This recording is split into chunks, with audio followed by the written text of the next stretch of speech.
Om Amriteshwariyai Namah. During these auspicious days of Navaratri this year, let's try to understand the significance of the Navadurgas, the 9 forms of the Divine Mother, and try to decipher the spiritual principle behind these forms. Of course, there could be many ways of interpreting these 9 forms, but let us try to take a look at them from the perspective of our personal growth, be it our spiritual growth or our venturing into a meaningful endeavor, something purposeful that we are trying to achieve sincerely in our life. So on this 5th day of Navaratri, let's take a look at the 5th of the 9 forms of the Divine Mother. The 5th form being that of Devi Skandamata.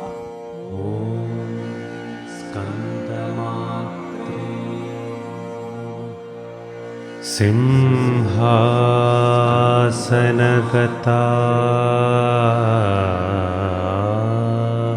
Nityam Padmashrita Karadvaya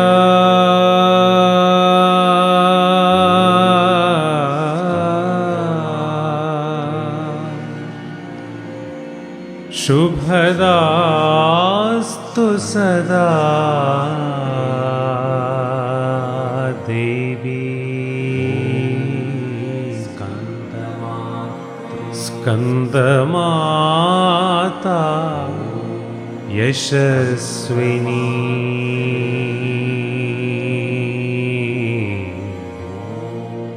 Skandamata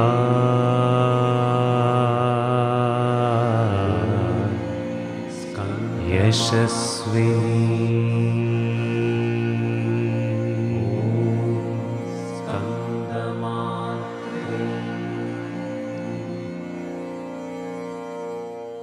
We discussed the first 4 names in the previous videos.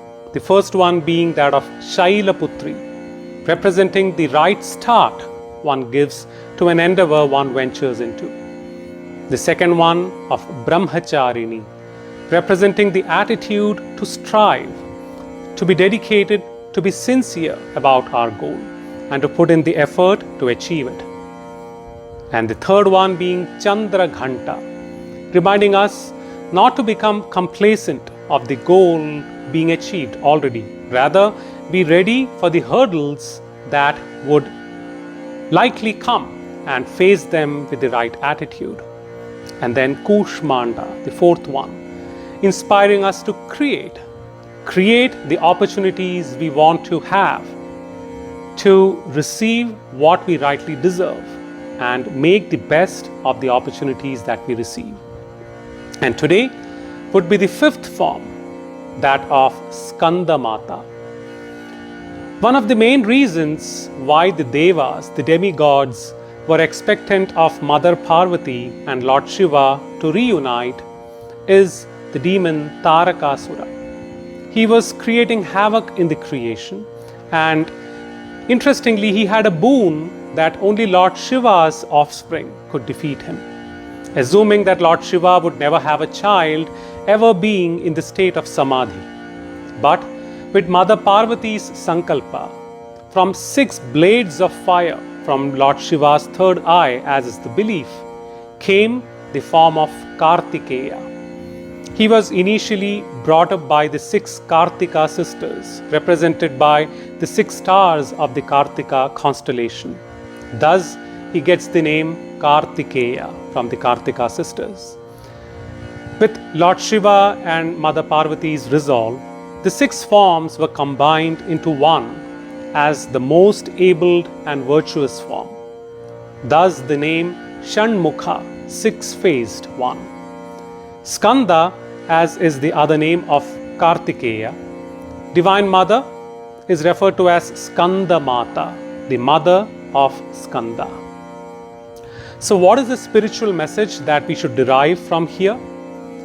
We may find challenges of varied forms and magnitude as we pursue after our goal, of course. It would be best We don't wait for others to help us or assuming that the problems would magically disappear. Rather, we create the counteraction to resolve the problems through our own effort. Any form of help or assistance that we would get otherwise can always be counted as additional grace. But we create the virtues that Skanda or Karthikeya represents and face the challenges with the right attitude, employing those virtues. As Amma says, if a problem is faced with the right attitude, often the problem doesn't remain as a problem anymore. So, the takeaway from the form of Skandamata is challenges of all sizes are bound to come. Let us be independent and be self-confident and develop the virtue to counter them with the right attitude. Om Amriteshwariyai Namaha.